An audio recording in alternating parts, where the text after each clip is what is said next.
The question is that you spoke about consciousness, pure consciousness, and consciousness is the I.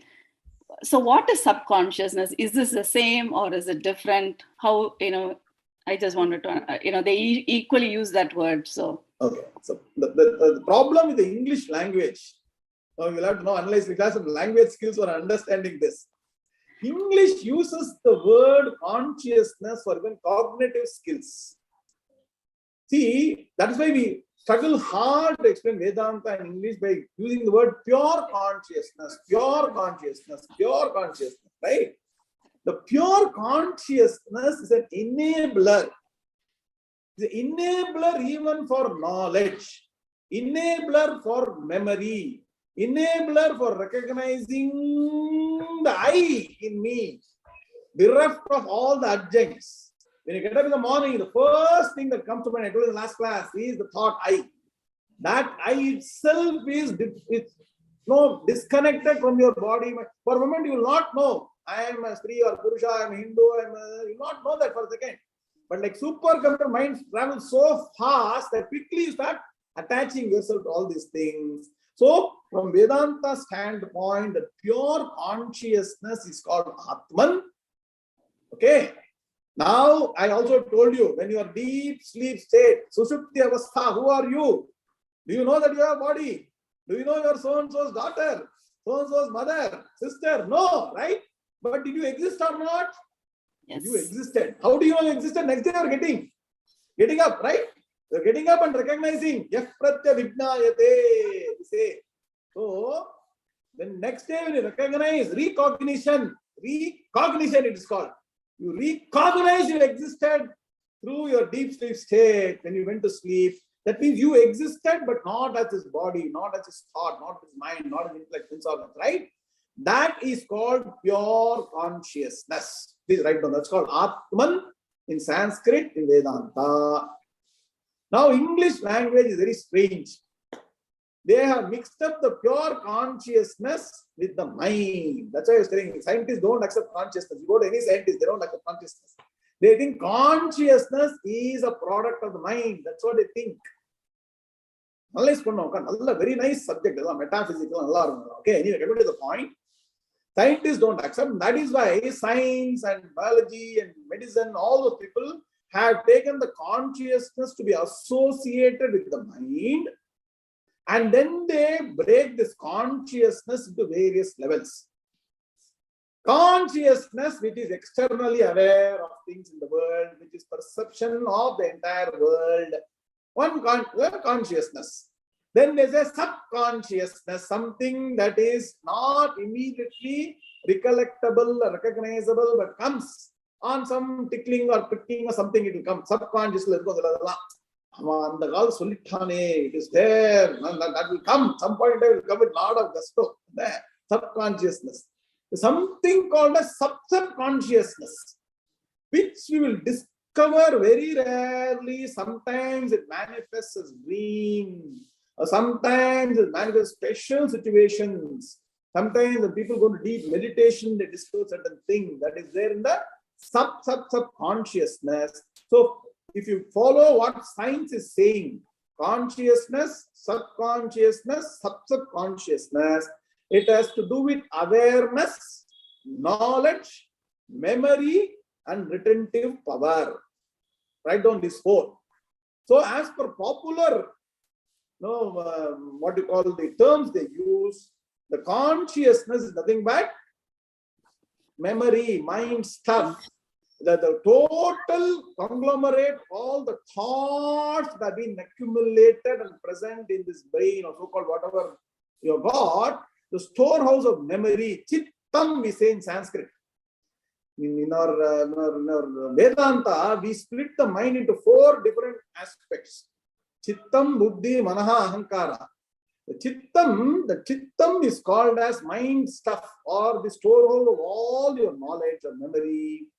And that is at various levels. It is external, internally it is subconscious, then subconscious. It manifests at various. See, for external, you don't need any great dhanam.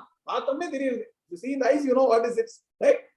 So that is very, very literal, very, very natural, 𝐈𝐦𝐻𝐭 Acharya says. That is very simple. To discover something subconscious, it will take some other happening or event. Subconsciousness is your own addiction, other things that are there that you will not know. You will recognize under a special situation, like Arjuna discovered in front of Bhishma Drona, that will come out into active memory and torment you or whatever. So those are the three aspects of nothing but your own memory or thought, retention, and those things. That should not be confused with the pure consciousness, which is an enabler. To give an example, current, electric current is common to all devices run by current. A tube light, a normal light, a computer, whatever is there, the current is common, electricity is common. It should be thought of as equivalent to consciousness. That is not consciousness. In Sanskrit, example means only one aspect you should take. 𝐵𝐸𝐻𝐸𝐬𝐻, we say. So just like the current is common to everything, but its manifestation as heat, light, computer, anything is different. This consciousness is an enabler of existence for every entity, and it is common to everything. It is different from the mind, which is what is called in your language, understanding, knowledge, chittam, subconscious. Unfortunately, English is terminology is very difficult, but you understand this. That's why I say Atman use pannuvo. Don't use self, don't use soul, use Atman. For understanding this English language. You understood the difference? Yes. Huh? My understanding so far was that Chaitanyam is something which pervades the entire creation.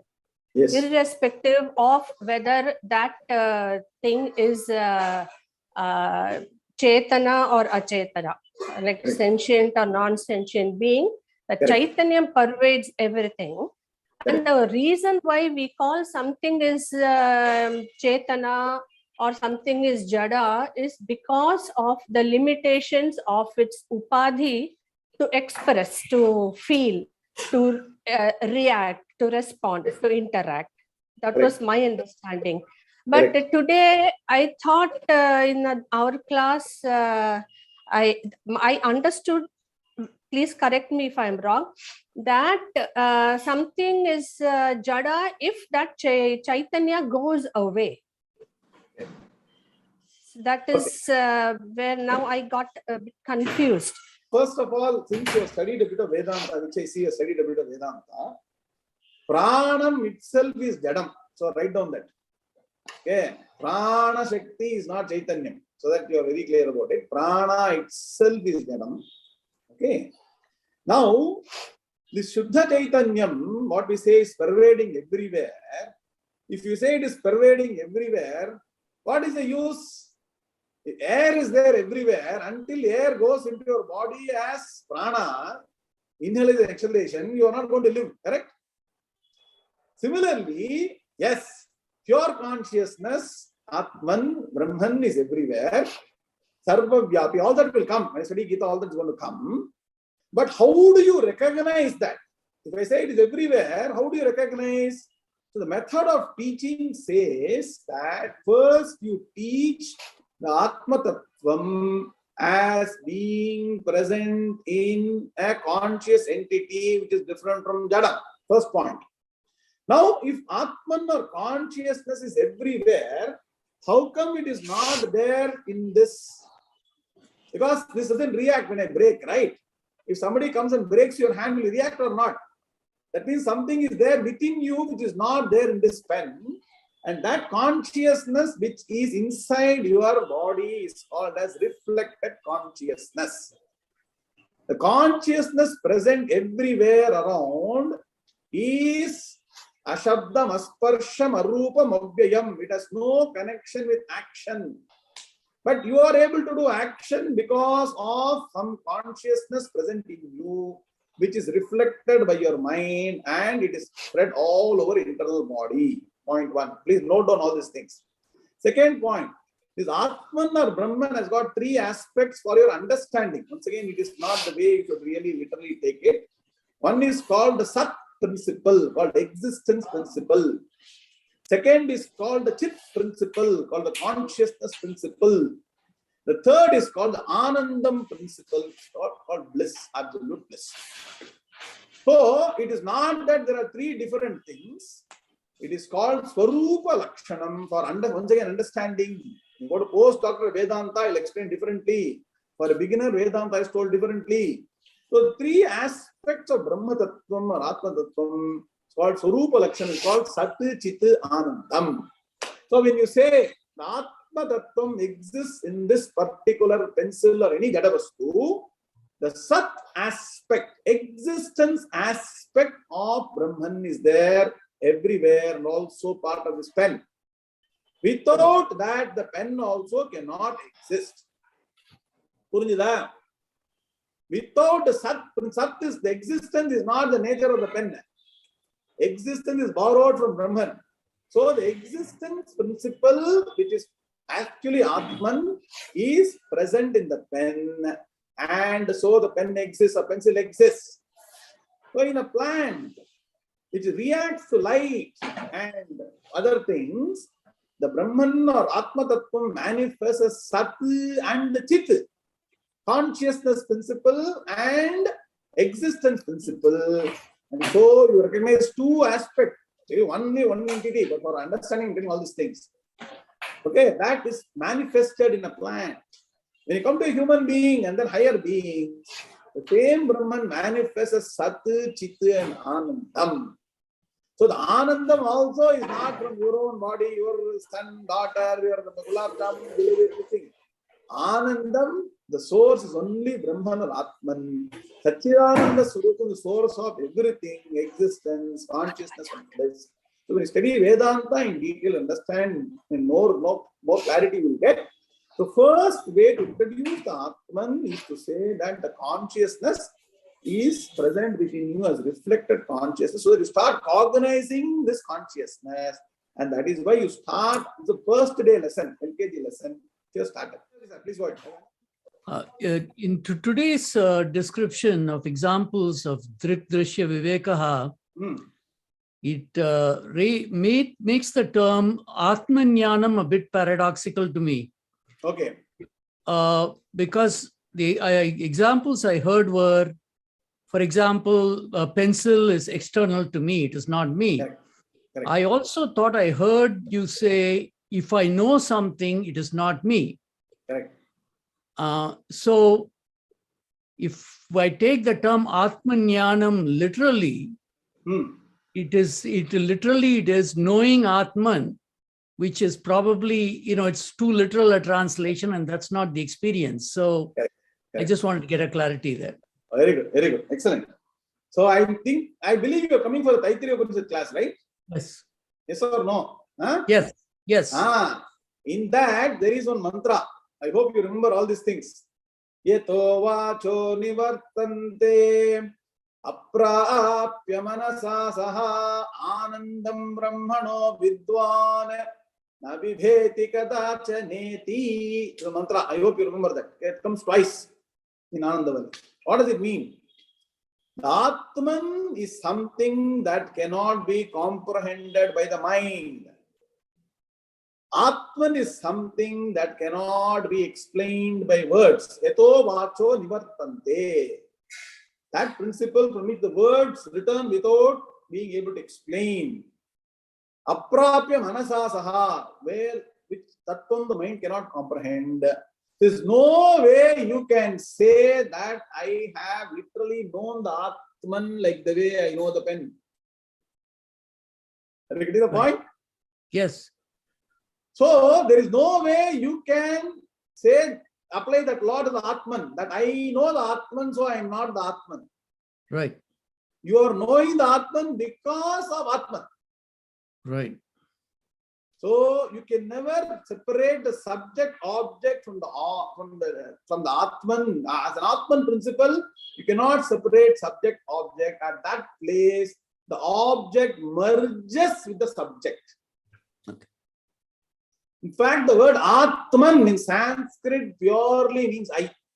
Write down that, please. Yeah. Atma, Atma, Atmanam, Atmanaha, Nakaranta Pullinga. Atma means I. How have you understood this I? How I understand? You understand the body, this I and this organs, intellect, all those things. When you start understanding systematically, you will understand that this I is nothing but my pure nature, is pure consciousness, is different from all these entities. And beyond that, you cannot go something beyond and say something is recognizing the Atman. I am knowing the Atman is something else. No. That's called infinite regress. You getting my point? Then you have to find something else to recognize that particular recognizer. It go on and on. So it stops at the consciousness, which is the enabler for all knowledge. And so that principle is something that is your own and it cannot be known separately as different from you. You have to know it as your own true nature. And so it can never become an object. And so you can never ever dissociate the Atman from you. Got the answer? Yes. So jnanam means something different here. When you say Atma, the Atma Jnanam is a process which finally sparks something that is unexplainable in you, which recognizes your true nature, to be literally correct. Right. Got it? But the method of knowing is by the same knowledge that studies mathematics, physics, commerce, economy. The medium of knowledge is the same. Right. But what arises in the mind is different from objective knowledge. That is the beauty of Atmavidya, where you know something, you cannot become that. You know the pencil, you cannot become a pen. But if you know yourself, you know you are that. Right. Difference, right? Yes. So, the huge difference between objective knowledge and subjective knowledge. It is a process we have to go through systematically. Anybody who jumps, suddenly with all half-baked knowledge will always have trouble. You go very systematically because there are a lot of pitfalls on the process. You have to be with the process, the teacher, the methodology for a long period of time to understand, integrate, finally resulting in transformation of the individual. That is the process. Got it? Yeah. Okay. Just I have got one doubt. You are telling about this consciousness principle. Suppose if our prana is leaving our body, the left out things are our mind and intellect, and because of those existence of our mind and intellect, we are not able to realize our consciousness. Is it like that, Guruji? Okay, good point. Okay. So you need to understand now. Go back, write down. Book pen eduthukonga. You should have pen and paper. You should understand. Idella fundamental Vedanta edukada na Gita edukada problem. You should understand that we have got 3 types of Sharira. Write down. There are 3 types of Sharira in us. One is called the Sthula Shariram, the physical body. Second is called the Sukshma Shariram, which is your Pancha Prana, Panchendriya Tattvam, Manaha, Buddhi, Ahankara, Chittam, and Purva Prajna, Punyam, Papam. Go back to recording and note on all these things. The third is called the Karana Sharira, which is called Avidya or Adhyasam or Ajnanam, which is the cause of all, Karanam, cause for existence of the body and Punarapijanam. 3 things are there. Only that. So when the body perishes, what happens? The physical body's Sthula Shariram is what is left behind. The Sukshma Shariram, Karana Shariram, which leave the body. Sukshma Shariram enna solranga poi recording kelunga. Manas adula irukke, manas inga illa. Buddhi anga irukke, Pura Prajna anga irukke, Prana Shakti anga irukke, Pancha Pran, Panchendriya Tattvam irukke, Panchendriyam illa. Indriya Gola, India, all these the physical entity is there. Just because physical entity doesn't mean you can cognize. You can have the ear, but you cannot hear. Dumb people get pathirukingla. People are born blind, dumb, deaf, ella irukum. Ana ulla varkagala. Tattvam vanum. Adukku Deiva Shakti vanum. Okay. So that particular thing leaves the body. Mind irukradilla body illa. So that is what travels. It travels seeking another physical body, another physical body, another physical body. again and again and again, because the Karana Shariram, which is your Ajnanam and Avidya, is still there. Unless you use this mind, intellect, all the equipment given, the internal equipment given to you, to understand the root cause of problem, this Karana Shariram, and erase the Karana Shariram, this cycle will continue forever. Anadi Avidya Vasanaya, we say in Vedanta. So they will continue forever. Punjidaipo?